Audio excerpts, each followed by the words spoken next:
Hi, this is Lindsay, one of the co-hosts of Beauties and Headcanons. Thanks for listening to the following broadcast on Public House Media.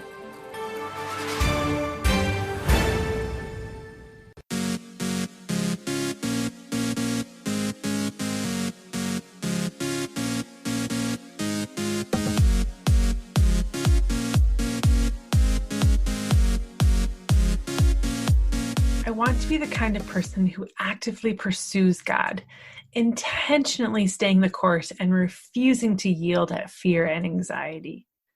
Hello, welcome to Choose to Rise. Welcome to the second to last day of 2019, December 30th, 2019. At the time of this recording, the time of this podcast, I am so pumped to end the year 2019 and start up 2020. Not just because it's been a year, but because I'm just excited for what's coming. I've been working really hard here the last month, the last couple months in growing my faith and growing who I'm supposed to be, and really trying to answer that question of who am I, who is he, and what are we working together here on? And so I found this quote from Inga. I'm going to butcher her last name, so we'll just say from Inga. And it says, I want to be the kind of person who actively pursues God, intentionally stays on course, and refuses to yield to fear and anxiety. Now, wouldn't that be awesome if that was all of us, right? Refusing to yield to fear and anxiety. Today, I want to help you end the year of hope. End the year with hope, and that you can, really look and evaluate the last 12 months of life and the plans that you maybe had for yourself, and set forward a new plan for the next 12 months of life. And as I'm kind of in this reflective season of my life and thinking about dreams that came to pass this year that actually worked out, and also the things that didn't. I had some really big pills to swallow this year in the sense of goals that I set for myself that weren't going to be in the cards, things that, achievements that I've hit in the past that just were not going to happen for this year, 2018. And really kind of take that sting out of it and set myself up for an opportunity to grow from it and not just be bitter by it. And so I can really honestly say that I've learned from those experiences, and that this year, while I hope to achieve certain things and I hope to do certain things, that it just didn't all work out the way I wanted to. But that doesn't mean that those goals, that went unfilled, don't just roll into the next year. I was really pondering my unmet aspirations and remembered something that I'd heard once before, where it says, yearly calendars do not limit God, right? Like our yearly calendar are the things that as humans set up as a January to December, right?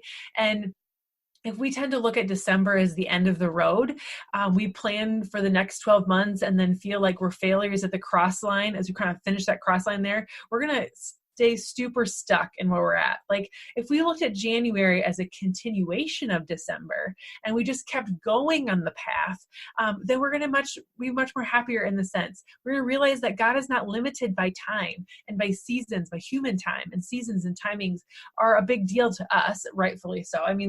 But God lives much bigger than that. Instead of spending this time of the year worrying about unfilled expectations, being depressed that we're not doing certain things or experiencing certain things, we should expand more energy towards thanking God for all the successes that we have had this year and trusting for Him to fulfill the rest of the promises in His time. Because it's really not our plan that we are living out in this world. It's His plan that we're living out in this world. We are tools and resources. He's given us gifts for us to live out the plans and the purpose that He created us for, right? We are made in His likeness to go do the things that He created us to do. So planning to the end of the year with hope, that is something that I plan to do today and tomorrow, and I hope that you're doing so as well. Planning and focusing your energy is essential, no doubt. Nevertheless, we tend to emphasize our timing and not God's sovereignty and ability to redeem the time. There's nothing wrong with a plan. There's nothing wrong with creating goals and changing habits. In fact, that's what I've been focusing on so much of, is creating new goals and creating a bigger vision for my life. And while earthly calendars are kind of for that, and they give us kind of a timeline to kind of set and to grow and to be milestones for us, they shouldn't be the be all end all, and we should really look to move beyond them. They're not meant to rule over us or terrify us. God controls all time, remembering that, right? So when you can really think about how it is that you want to move forward with your goals and things, you need to really be thinking about how you can end the year with hope. And I want to help you do that, all right? So plan the year with ending hope by creating goals and changing habits and move closer to your vision than what you've been at before. And this time of year, next year, I want you to be shouting out with joy and be super expected of more hope in your life. Why joy? Because God gave me more than I ever dreamed of, deserved this year. When I think back and reflect on all the things that have happened, and all the things that I've overcome this year, it's exciting. And I can just be super grateful in it, or I can be super bitter about it. But where does that get me, right? And that's not going to get you anywhere either, just manifesting more negativity. So I would highly encourage you to look more at the gratitude sides of things. Look at the things that are unmet as a checkpoint in the road. And even in Philippians 4:6 says, don't worry about anything, instead pray about everything. Tell God what you need and thank him for everything that he has done for you. Then you will experience God's peace, which exceeds anything that we can ever understand. God is our friend, but he is also incomprehensible. And he is going to bring us peace. He's going to bring us pain. He's going to bring us joy. He's going to bring us sadness. He's going to bring us all the things, because we are living in a broken world. And that perfect world will come when we join him in heaven. His peace will guard our hearts and minds as we live in Christ every single day. And as I pray over the unmet dreams and expectations that God's had for me this year, I really want to just release the things, my control over things, work with open hands as I continue to move forward, and really love what he's brought to me already. And I want to encourage you and me as we wrap up this year of 2019 to remember that God is not done with you yet. He's not done with your marriage. He's not done with your life. He's not done with your kids. He's not done with your job. He's not done with your purpose in life. As long as you are here on this earth, as long as you are breathing in this air, as long as you are living this life here on this earth, he is in control, and he is not done with you yet. So if you believe that's true, and if you believe in his word and you trust in him, then we shouldn't be sad about things that haven't happened yet, right? We shouldn't be sad or disappointed about things that we were trying to fit into our own timetables. We should instead be expectant about some of these things. So allow hope to birth big expectations in you, right? That's number one. But the word from Hebrews says, but the word which they heard did not profit them, but being mixed with faith in those who heard it. God's promises are powerful by themselves. However, we must believe him for the promise to work. And then we must be in our own high belief. I want to be the kind of person who actively pursues God, intentionally staying on course and refuses to yield to fear and anxiety.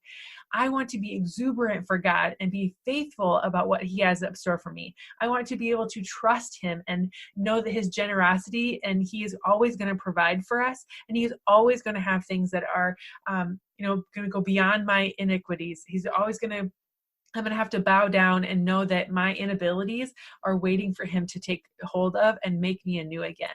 Number two, be the kind of person who agrees with God, who declares life, not defeat.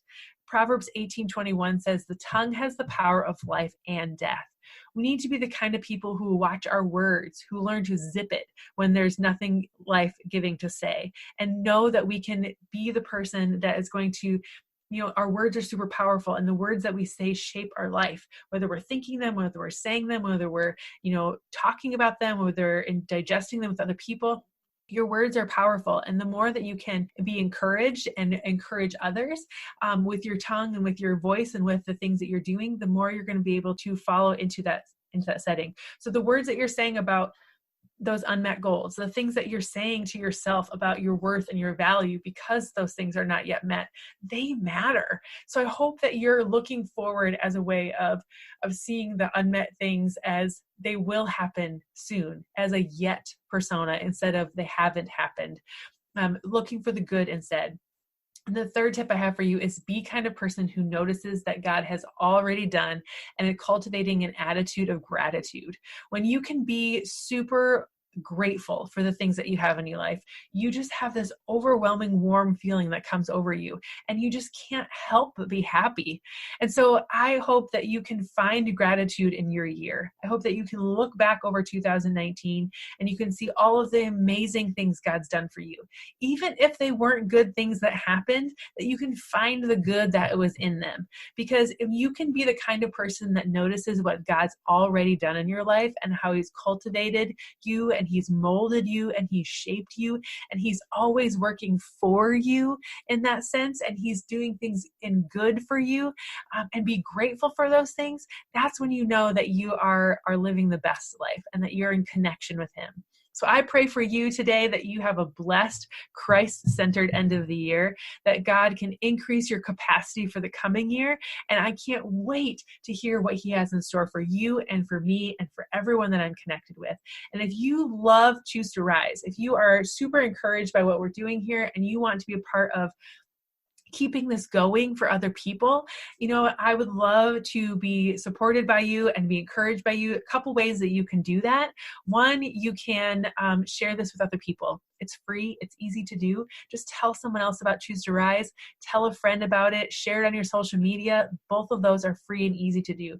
The second thing that you can do is to donate financially to Choose to Rise. You can go to the Venmo account that's in my show notes and send off a donation that helps keep Choose to Rise running. There are expenses on the backside, and I give every Monday, Wednesday, Friday to you. And there are just some things that it would be nice if it were taken care of for the sense of paying the people that put this together. I just come and share my voice with you, but there are lots of people in the background that deserve, something for their work and for all those things. So if you're feel so compelled to share and just tell other people about Choose to Rise, leave a rating review for us on iTunes or give financially to Choose to Rise. I would be so honored and blessed if it was any of those three things.